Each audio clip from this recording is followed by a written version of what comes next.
हेमंत मंगळे चॅनलमध्ये मी प्राध्यापक हेमंत मंगळे आपणा सर्वांचं सहर्ष स्वागत करतो।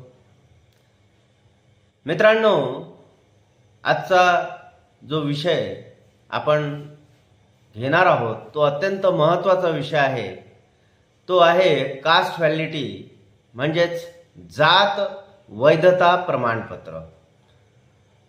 आपणा सर्वांना माहिती आहे की इयत्ता 12वीचे शिक्षण पूर्ण झाल्यानंतर विज्ञान शाखेचे विद्यार्थी जे आहेत, सायन्स फॅकल्टीचे जे विद्यार्थी आहेत, तर ते विविध ब्रांचेस करता, विविध शाखांकरता अर्ज भरत असतात। आणि ते अर्ज भरत असताना विविध कास्ट करता जे आरक्षण आहे, विविध जातींकरता जे आरक्षण आहे, तर ते आरक्षण मिळवण्याकरता कास्ट सर्टिफिकेट म्हणजे जात प्रमाणपत्र जेवढं महत्त्वाचं आहे, तेवढंच कास्ट व्हॅलिडिटी म्हणजेच जात वैधता प्रमाणपत्र हे सुद्धा अत्यंत महत्त्वाचं आहे। आणि त्यामुळे अनेकांना अडचणी निर्माण होतात। अनेकांना जात वैधता प्रमाणपत्र काय असते हेच माहीत राहत नाही। आणि म्हणून इयत्ता 12वी मध्ये जे शिकणारे विद्यार्थी आहेत त्यांनी याकरता सावध असणं आवश्यक आहे। आणि आता ती प्रॉपर वेळ आहे, योग्य वेळ आहे की जेव्हा तुम्ही जात वैधता प्रमाणपत्राकरता अर्ज करणं गरजेचं आहे। कारण जात वैधता प्रमाणपत्र मिळाला आपल्यापर्यंत पोहोचायला जवळपास 3 ते 4 महिने लागतात। कधी कधी त्रुटी असते आणि त्रुटी असल्यामुळं ती आपल्याला पूर्ण करून द्यावी लागते आणि त्यामध्ये पुन्हा एखादा महिना जाऊ शकतो। आणि मग त्या दरम्यानच आपल्याला विविध अर्ज दाखल करायचे असतात आणि त्यामध्ये कास्ट व्हॅलिडिटी ही असणं अत्यंत गरजेचं आहे। आणि म्हणून आता हा सप्टेंबर महिना आहे, या सप्टेंबर महिन्यामध्ये आपण जात वैधतेकरता प्रयत्न सुरू करायला पाहिजे। त्याकरता कोणकोणते कागदपत्र आवश्यक आहेत, कारण परिपूर्ण असा जर प्रस्ताव तयार केला तर तो परत येत नाही आणि आपल्याला त्रास होत नाही। तर त्याकरता कोणकोणत्या कागदपत्रांची गरज आहे ते आपण बघणार आहोत। तर सर्वप्रथम कॉलेज जे आहे, ज्या कॉलेजमध्ये आपला प्रवेश आहे, आपली ॲडमिशन आहे, तर त्या कॉलेजचं कव्हरिंग लेटर हे अत्यंत गरजेचं आहे।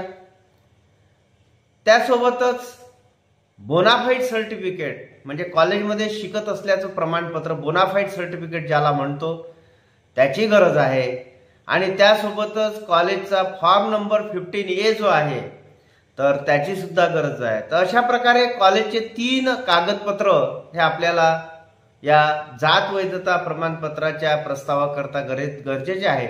त्यामध्ये college covering letter, bonafide certificate आणि फॉर्म नंबर 15A।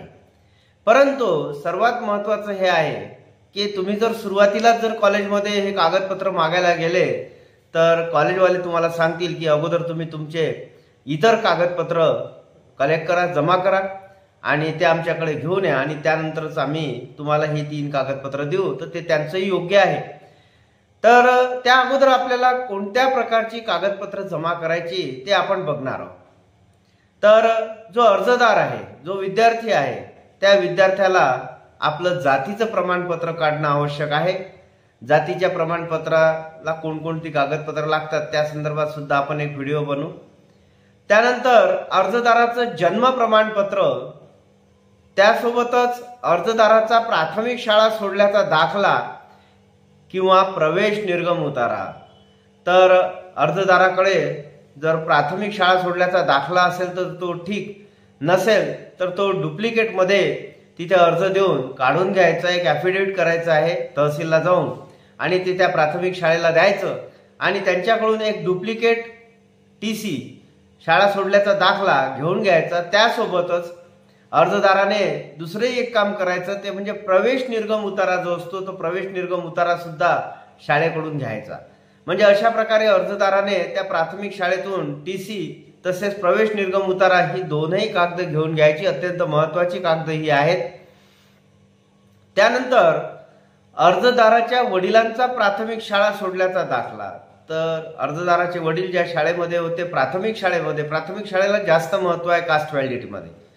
तर ज्या प्राथमिक शाळेमध्ये होते तिथे जाऊन त्यांचा दाखला असेल तर ठीक, नसेल तर तिथे डुप्लिकेट TCचा अर्ज द्यायचा आणि त्यांचा सुद्धा वडिलांचा सुद्धा प्राथमिक शाळा सोडल्याचा दाखला मिळवायचा. त्यासोबतच त्यांचा सुद्धा प्रवेश निर्गम उतारा मिळवून घ्यायचा. म्हणजे आपली केस जरा स्ट्रॉंग होण्याकरता दोनही बाबी आपण मिळवून घ्यायच्या. अर्जदाराच्या आजोबांचा प्राथमिक शाळा सोडल्याचा दाखला, तर आजोबांची सुद्धा कास्ट महत्वाची समजल्या जात असल्यामुळे अर्जदाराच्या आजोबांचा प्राथमिक शाळा सोडल्याचा दाखला तो सुद्धा आपल्याला डुप्लिकेट मिळू शकेल आणि त्यासोबतच त्यांचाही प्रवेश निर्गम उतारा आपण काढून घ्यायचा. अशा प्रकारे आपण ही शाळांसंदर्भातली तयारी करायची आहे.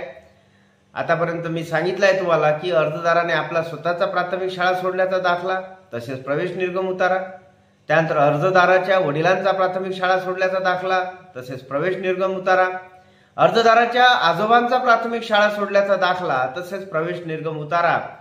तर अशा प्रकारची ही शाळेशी संबंधित डॉक्युमेंट्स जे आहेत, कागदपत्र जी आहेत ती अर्जदारांनी कलेक्ट करायची आहेत. त्यानंतर सर्वात महत्त्वाचा आहे महसुली पुरावे आणि या महसुली पुराव्याची मूळ प्रत आवश्यक असते. आता महसुली पुराव्यांमध्ये काय काय, कोतवाल बुक नक्कल किंवा हक्क नोंदणी किंवा पेरेपत्र किंवा खरेदी खत किंवा वाटणी पत्र किंवा बक्षीसपत्र यापैकी कोणतंही जातीची नोंद असलेला एक डॉक्युमेंट, एक कागद आपल्याजवळ असणं आवश्यक आहे. हे सर्वच नको आहेत, यापैकी कोणताही एक, कोतवाल बुक नक्कल असेल किंवा हक्क नोंदणी असेल किंवा पेरेपत्रक असेल किंवा खरेदी खत असेल किंवा वाटणी पत्र असेल किंवा बक्षीसपत्र असेल, तर ते करून देणाऱ्याच्या जातीची नोंद त्याच्यामध्ये असणं गरजेचं आहे. तर त्याकरता प्रवर्ग निहाय कोणत्या वर्षापूर्वीचा तो दाखला असणं आवश्यक आहे. तर SC असेल तर 10 ऑगस्ट 1950च्या अगोदरचा दाखला असणं आवश्यक आहे. VJNT असेल तर 21 नोव्हेंबर 1961च्या अगोदरचा तो दाखला असणं आवश्यक आहे. आणि OBC, SBC, SCBC असतील तर त्यांना 13 ऑक्टोबर 1967 पूर्वीचा असा डॉक्युमेंट असणं आवश्यक आहे. आणि हे जे पुरावे आहेत हे तहसीलमध्ये मिळतात आणि तहसीलमध्ये त्याचा शोध घ्यायचा आणि त्याची ओरिजिनल कॉपी जी आहे ती ओरिजिनल कॉपी आपल्याला जोडायची आहे. तर म्हणून जवळपास 2 प्रती तो कागद मिळवून घ्यायचा. कोतवाल बुक नक्कल किंवा हक्क नोंदणी किंवा पेरेपत्र किंवा खरेदी खत किंवा वाटणी पत्र किंवा बक्षीसपत्र हे या तारखांच्या अगोदरचं असलं पाहिजे. त्यानंतर नातेसंबंधातील जात वैधता प्रमाणपत्र असल्यास आपल्या बहिणीचं, भावाचं, काकाचं किंवा इतर सदस्य जे आहेत आपल्या नात्यामध्ये त्यांचं जर जात वैधता प्रमाणपत्र असेल तर ते तर जोडायचंच आहे, पण त्यांचं नातं सिद्ध करणारा शालेय पुरावा सुद्धा आपल्याला सोबत जोडायचा आहे, म्हणजेच आपली केस स्ट्रॉंग होऊन जाते. त्यानंतर एक शपथपत्र नमुना 17 मध्ये आपल्याला तयार करून घ्यायचं आणि ती मूळ प्रत जोडायची आहे. त्यासोबतच वंशावळ जी आहे, म्हणजे ज्यांचे पुरावे आपण जोडत आहोत, ज्यांचं जात वैधता प्रमाणपत्र आपण आपल्या केसमध्ये जोडत आहोत, तर त्यांच्याशी कोणताच कसा संबंध येतो असं दर्शवणारा एक वंशावळ नमुना 3 जो आहे तर त्यामध्ये दर्शवायचं ते सगळं आणि ती मूळ प्रत आपल्या प्रस्तावासोबत जोडायची आहे. अशा प्रकारे हे सर्व डॉक्युमेंट्स जोडल्यानंतर आपण तयार केल्यानंतर तो प्रस्ताव तयार केल्यानंतर मग कॉलेजमध्ये जायचं आणि मग कॉलेजवाल्यांना college covering letter, bonafide certificate, form number 15 हे मागायचा आणि मग ते अशा प्रकारे आपल्याला 3ही डॉक्युमेंट्स तयार करून तो प्रस्ताव देतील आणि तो प्रस्ताव घेतल्यानंतर मग आपल्याला एक तर स्वतः किंवा कॅफेवर जाऊन एक ऑनलाईन फॉर्म आहे नंबर 16, तो ऑनलाईन फॉर्म 16 नंबरचा जो आहे तो वेबसाईट आहे baltivalidity.maharashtra.government.in baltivalidity.maharashtra.government.in या वेबसाईटवर तो फॉर्म नंबर 16 अवेलेबल आहे कास्ट व्हॅलिडिटीचा. तर तो भरायचा, त्याच्यामध्ये संपूर्ण माहिती भरायची. हे डॉक्युमेंट्स जे आहेत आपले सगळे कलेक्ट केलेले ते आपल्याला अपलोड करावे लागतात आणि अशा प्रकारे तो जो अर्ज आहे तर त्याची एक ऑनलाईन प्रिंट घेऊन घ्यायची आणि मग हा संपूर्ण प्रस्ताव जो आहे तो तयार करून आपल्याला समाज कल्याणमध्ये जाऊन तो दाखल करायचा आहे। तर अशा प्रकारे दाखल केल्यानंतर जवळपास 2 महिन्यामध्ये किंवा 3 महिन्यामध्ये आपल्याला कास्ट व्हॅलिडिटी मिळते। आणि ही जर सगळी कागदपत्र जर आपण जोडली, अगोदरच सर्व काळजी घेतली आणि अशी संपूर्ण कागदपत्र जर जोडली तर आपल्याला परत ऑफिसमध्ये जाण्याचं काम पडत नाही।